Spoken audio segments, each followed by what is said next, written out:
Ladies and gentlemen, welcome back to another very special, as always, episode of the Hyper Conscious Podcast. The TV is not working because Wi-Fi is out. It's a whole thing. Today, for episode number 430, we are going to talk about how to understand yourself at a deeper level. And episode 429, which you heard before this, was why you haven't learned the lesson yet. Clearly, I'm out of sorts because we moved our chairs. So if you listen to this and want to see us on YouTube, let us know what you think of the new studio setup. If you don't watch on YouTube, just ignore everything I'm saying. Perfect. Perfect. So why are we doing this episode? So how to understand yourself at a deeper level. If you've listened to this podcast or attended our masterminds, you know that we talk a lot about what we refer to as the PMES system. Oh, it's weird looking at you, man. I know. Isn't it's it a little different, strange? right? Yeah. I like it. Hold eye contact. See, staring contest. I'm kidding. We're not going to really do it. He was ready. I was. So it was 2 years ago or so. It was Kevin, myself, and Alex Hinkle. Shout out. In a room at the Launch House with one of our millionaire mentors. And I forget where T-Mac was, but he was out and about. On his travels somewhere. On his travels. And I think he might have been in Boston. And we put on binaural beats. For those of you who don't know what those are, there's different waves that you can listen to, gamma, alpha, all these different waves, and they put you in a certain mental state. And we were listening to gamma, which is like the most intense ones, and we were talking deep. We were just really intensely, like pen, paper. Picture me, Kevin, and Alex Hinkle around a table, like going as deep as you can possibly go into life and physics and the human condition and all that kind of stuff. So check to see when we interviewed Alex. Sounds good. So the PMES system was born. What is the PMES system? So physical, mental, emotional, and spiritual. These are what we've come to realize are what we believe are the four facets of the human condition.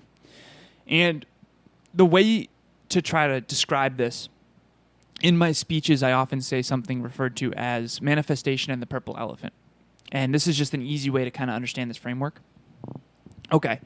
So right now, I'm imagining in my imagination a purple elephant with a cowboy hat on and a double barrel shotgun. Okay, so everyone imagine that in their consciousness. Every single one of us right now is imagining something a little different, the unique version of that. Okay. That only exists in my imagination. Now I'm going to emotionalize it. Okay, this is my purple elephant. I'm going to strategize. So, again, spiritual, emotional, mental, physical. This is what manifestation really is, and we've done a training on this. So in the spiritual world, that elephant only exists in my imagination. Then I emotionalize it. Okay, that's mine. Now I'm going to strategize. This is the mental piece. I'm going to get a crayon, a piece of paper, and I'm going to start to draw. And if I'm a skilled drawer, I'm going to be able to manifest that into reality. So now something that was only in my imagination is now actually in the physical reality. And so whether it's a car or a piece of clothing or a company or an iPhone, that only existed at one point as an idea in someone's consciousness, in someone's imagination. If you picture J.K. Rowling, Harry Potter at one point only existed in her imagination. She manifested that into books and movies through her own efforts, through this system. And so physical, mental, emotional, spiritual, that is the framework, and that is how you can kind of start to understand yourself at a deeper level. Yeah, and so after you you get that breakdown, you figure out what that means, everybody tends to have a code, right? Everybody has a code. So when it comes to P, that's physical, right? People that take action. People that are really good at taking action, going from thought to action. It's weird looking at you. It is weird looking at me, right? Right. Hi, guys. For those of you who don't know, we just switched our setup. I know Kevin said that at the beginning, but we're looking at each other now. This is what we used to do. We used to sit across from the table back in the day, and I feel like it's hard when I'm wrenching my neck the entire episode. That's what we talked about. We just ordered a nice table that's coming. The studio is going to be fire. It's just a matter of figuring out exactly how to set it up. I don't know. It just feels weird. There's a lot of empty space here. Maybe the table will fix that. So if we say like that person has a high P. That does sound dirty, but it's not. That means they have a high ability of taking action. Right? M, that person is very smart, intellectual. They strategize, long-term thinking, right? Usually like the heads of companies are M-driven. Right. Think of like a chess master. Yes. That's M. E is probably the majority of the listeners. That was me. You tend to make decisions based on your emotions. You feel your way into action.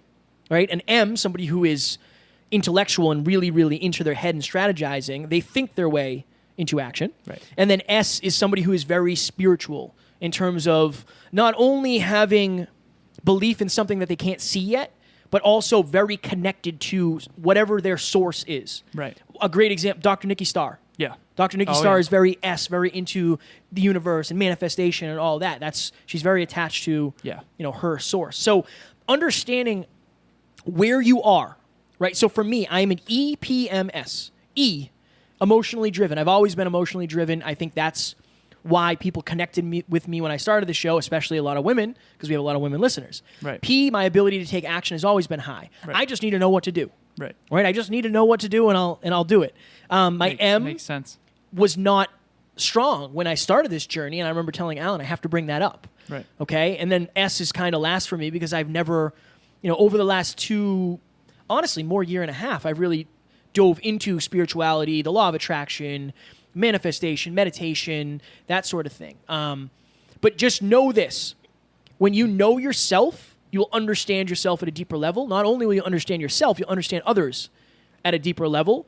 And just because one of yours is weak, for example, I'm EPMS. M is third for me. It doesn't mean I'm not smart. Right. It just means I'm less developed or it's less natural for me. It's less natural. What exactly. What is your code, sir? So my code is MPES. So I'm mental, physical, emotional, spiritual. And so for me, and we were talking to Mark Metry yesterday in the studio. We had a mastermind about this yesterday. For me, I won't actually take action until I understand why I'm doing it. And I'm not nearly as emotionally driven. So for a lot of people out there, I think that some people are logic and rationality, and there's a lot of science that goes into this. So the left side of the brain is the logical, rational, mathematical, structure, discipline, consistency side of the brain. The right hemisphere of your brain is the intuitive, warm, loving, connection-driven part. So the PMES system, the reason why it's PMES is left to right. If you think about, so if you're looking straight outward, the far left is the left brain, the far right is the right brain. So PMES, picture that in front of you. And you're either more left-brained or more right-brained. And if you're out there right now, you've probably heard about this. And it's like, here's what I will say as well. If you're a male, you tend to naturally err on the mental and physical side. If you're a female, you tend to err on the emotional and spiritual side. And I think that nature and nurture comes into this. So we're all born with a certain nature, and then we are conditioned to develop that which we use. So picture your left and right bicep. If your left bicep, left brain is physical and mental, and you're only ever training that arm's going to grow super strong, and you're not going to be able to be as ambidextrous. If your right arm and your right bicep is emotional and spiritual, if you're overly developing that and not balancing it out, you're not going to be able to be as functional as an overall human being. So some people are extremely, extremely results driven, and they tend to have bigger egos, and they're physical and mental, really good at taking action, really good at strategizing, but maybe they struggle in their intimate relationships. They struggle to be vulnerable. They struggle to feel connected to something greater than self, spirit, nature, things like that. And then other people on the other end of that are very go with the flow, very creative, very warm and loving, great at love and connection, but maybe not as good on the success side. And they probably struggle with consistency and self-discipline. And so the key here is to understand which end you're on, and to also realize that like attracts like. You're most likely attracting people who are like you, and you probably get uncomfortable around people who aren't like you. But I believe, and I've come to realize, that being around people who are actually more of whatever your weakness is actually a wonderful, wonderful thing. And in intimate relationships, this tends to happen. If you're more on the physical and mental side, then most likely you're attracted intimately to someone more emotionally and spiritually driven, and vice versa. The problem is that when you get into a relationship, you start to become like each other, and you kind of lose that polarity. And sometimes the polarity is so strong that, you're sexually attracted to this other person, but you're not necessarily compatible because you're so different. And so I see a lot of interesting dynamics with people like that, because you get into a relationship with someone who you're super, super attracted to, but if you spend all of your time with that person, I notice you become so like them that you kind of lose that spark and that polarity. So picture like a magnet. You've got a positive and negative pole. I think it's the soul's recognition of its counterpoint in another. I think it's the soul trying to be whole by being around people who can help you develop the part of you that's underdeveloped. That was in Wedding Crashers. It was. Yeah, Just making sure. Yeah. Just making sure they get credit. Watched it recently. It's a great line. It is a great line. Yeah. So saw it on a bumper sticker once. No, good. I remember when I told you that I needed to bring up my M. And obviously, so I think the one I don't necessarily know how you bring up is P. So if you don't feel like you're good at strategizing and you don't feel like you're as smart as you could be, again, number one, that's okay. Right. Like admitting that doesn't make you a bad person. It actually it creates the ability for change. Right. So if you feel like, you know what, I'm not as intelligent, intellectual, strategic as I feel like I could be, dive into personal development. Right. Right. Whatever you're struggling with most, read about that. If it's sales, read about that. That'll bring your M in sales up. If it's habits, read about that. If whatever it is. E, what do you suggest? Sad music, sad video, like learning how to be vulnerable. Yeah, that's super. That's one thing you've helped me with tremendously. I appreciate that. Absolutely. And I would say get around someone who has the strength in your weakness. So Kevin and I have a very unique partnership because let's just do the drive to 5 here a little bit. So I was very PM and had an ego. Very good at, I consider myself super smart, right? And Kevin was more E originally. And in high school, he didn't like me because he thought I was arrogant, which is true. And I didn't like him probably because he didn't like me, but also maybe I thought he was soft or whatever. Which I was. Or judgmental I was or insecure whatever. for sure. Right, insecure, exactly. And so if you're out there and you're emotionally driven, you probably struggle with confidence. You probably struggle with insecurity. You probably have trouble hanging in conversations with people who are super, super intellectual, who know a lot of stuff. That probably makes you feel uncomfortable.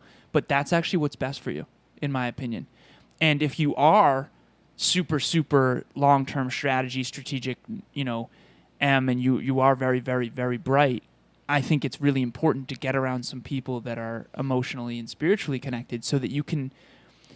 I think this. So a lot of really, really successful people end up in divorce. They end up having this wonderful career. And I can think of many of my mentors early in my career in corporate. And it's like you could kind of tell, okay, this person, I'm just going to keep it anonymous, but this person graduated from MIT.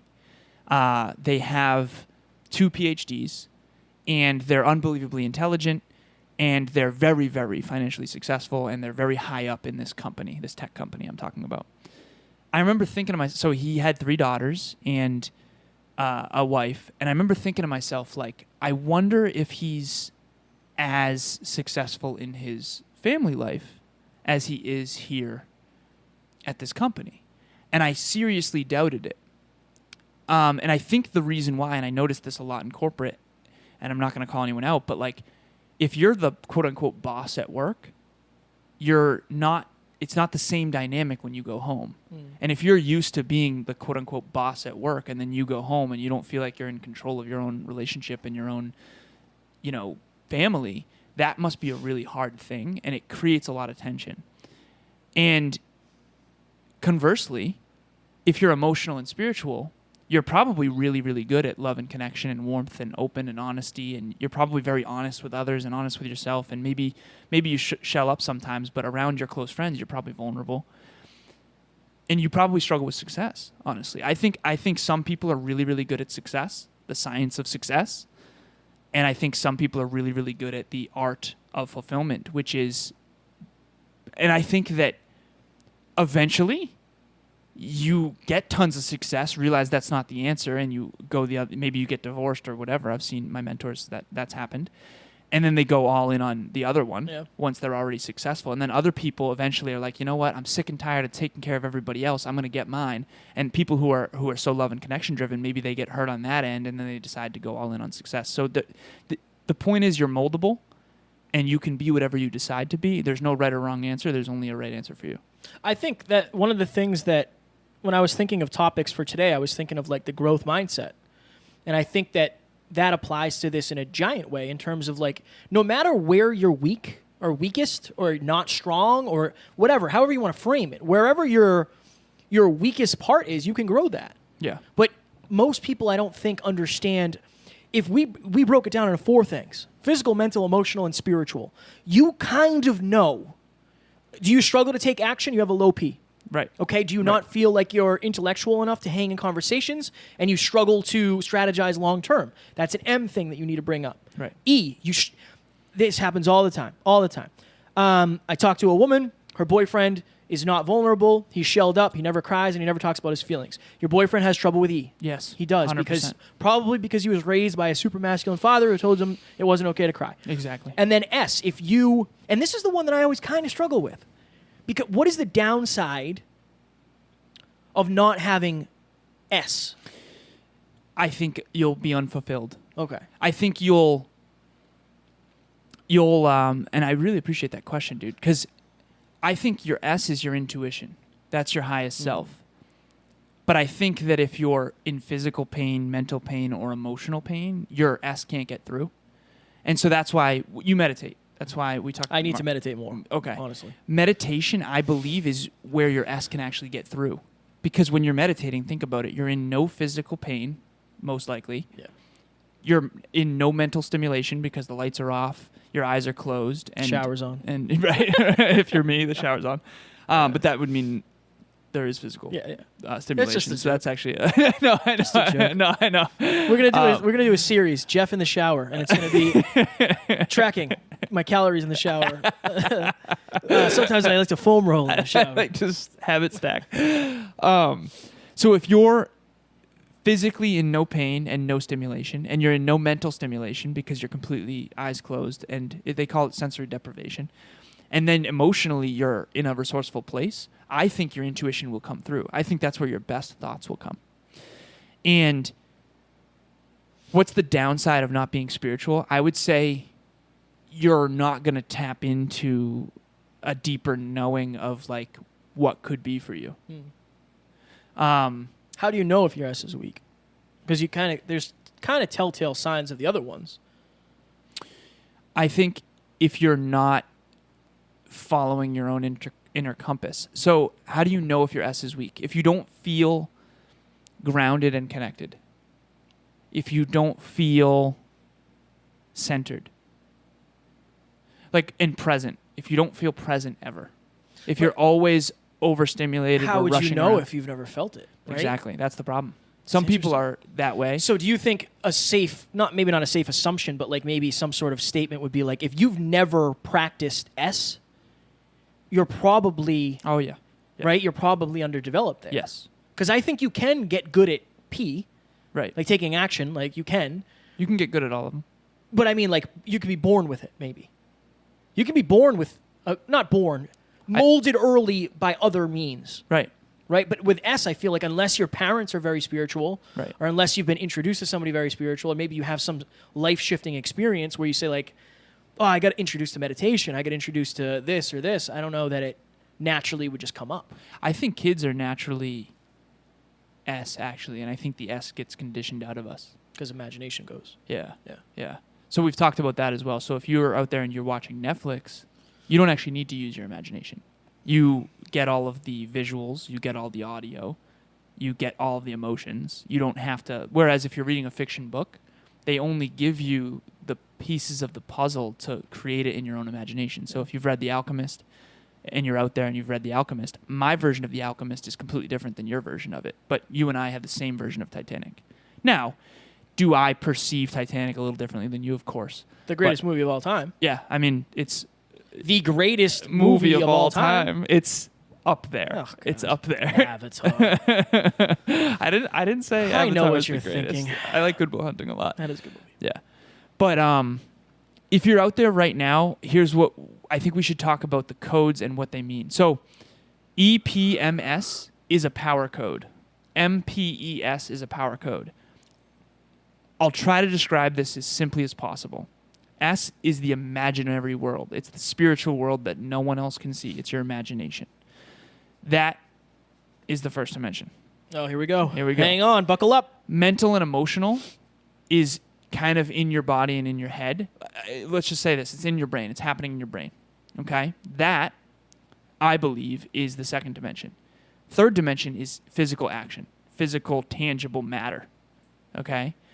So when you take something from your imagination that doesn't exist, you bring it through emotionalizing it and then strategizing about how to do it. Then you take physical action. Now it's, and I think the fourth dimension is time. And so manifestation, if you're out there, I believe some people get stuck in the second dimension. And here's what I'll say. If you're ME or EM, so if you're mental, emotional, or emotional, mental, you're most likely living in inner civil war. And to be completely frank, Kev, I think most people are.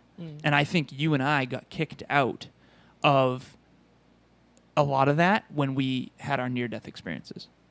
So for me, when I had a near-death experience, and I just got the chills just talking about this, when I was 26, I think my S came up and my E came up. It forced me to get out of my ego and into my heart and my spirit.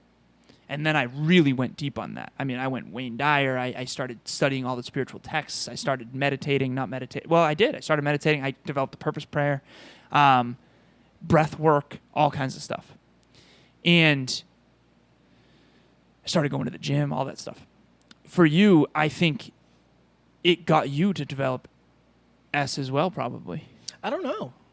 What happened? Maybe M? I think it got me to develop M because Yeah. I knew that in order to Right. make changes in my life, I had to make changes in what I knew because I didn't know much. I didn't know anything about personal development. Right. Like I didn't make a lot of money because I was smart. I made a lot of money because I got a job that paid very highly and I was a hard worker. P. You took My action. P Got is your what money. got me the money. Right. You know, showing up, driving, long hours, doing whatever it takes, hot addicts, Right. long days, it didn't matter. Wow, man, it's crazy looking back. If you're out there right now and you're EM or ME, this is how you feel when you wake up in the morning. Here's a question. How often do you feel like what you feel like doing is different than what you think you should do? If you're out there right now and you're constantly living in that inner civil war of, I know I should do this, but I feel like doing this. That's outside of alignment. You're ME or EM, you're struggling. So for me, I think about it this way. When I have a thought, the ancestor to every action is a thought. Thoreau said that. When I have a thought of I should go to the gym today, even if I don't feel like it, it doesn't matter. I still go. If that didn't resonate, you're most likely a feeler, not a thinker. And I'm not saying we're all both, and we can kind of pick and choose, but one of them is driving. So picture a car, MPES. There's always someone driving. Now, here's the problem. We have the wrong person driving at the wrong times. If you're in an intimate relationship and you just made love, and your intimate partner's telling you how much they love you and how scared they are to lose you ever, and you are coming in with a hard M or a hard P. I didn't even mean to do that, but Nice.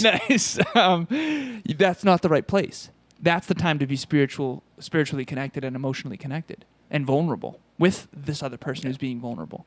So you got to make sure your E is driving the car. If you're about to, jump on a coaching call, you better make sure your M is showing up to the call because you're going to help this other person grow their business or grow their podcast or grow their life, right? So the M is good for working on your life. The P is good for working in your life. The E is good for your relationships, and the S is good for all of them. I think the S is what connects the other ones. Yeah. Well, we always, and I think you came up with this, but the prescription is S. Like go listen to something super spiritual, go read something super spiritual, and it'll kind of tell you, you'll lean into your truth more. It'll realign you to what your true nature is. That's what I believe, yeah. This is deep. We got 30 seconds. 30 seconds. 30 seconds. I think if you take nothing away, also Alan and I have really leaned into this recently. Like I'm the tactics guy. Yeah. And Alan is like Alan wants you to understand at the deepest level because without understanding, nothing really matters. It does, but like not if you don't understand why you're doing it. and what it'll get you long term. For me, like, I want to be the 5 ways guy. I want to tell you 5 ways to change your life today. That's always been the way I've been. Tactical takeaway for you guys: start reflecting on the actions you've made, on the thoughts that you have, on when you feel like you're pushing yourself, on when you feel like you're being pulled, motivated versus inspired, or forcing motivation, and then start figuring out, like, okay, honestly, there's a good chance you're emotionally driven. Right. Right? If you're listening to us, there's a good chance, high likelihood that you're emotionally driven. Right. But get clear on that. Get clear on what that actually feels like. Right. Like, you know what? I don't feel like doing that today. Okay.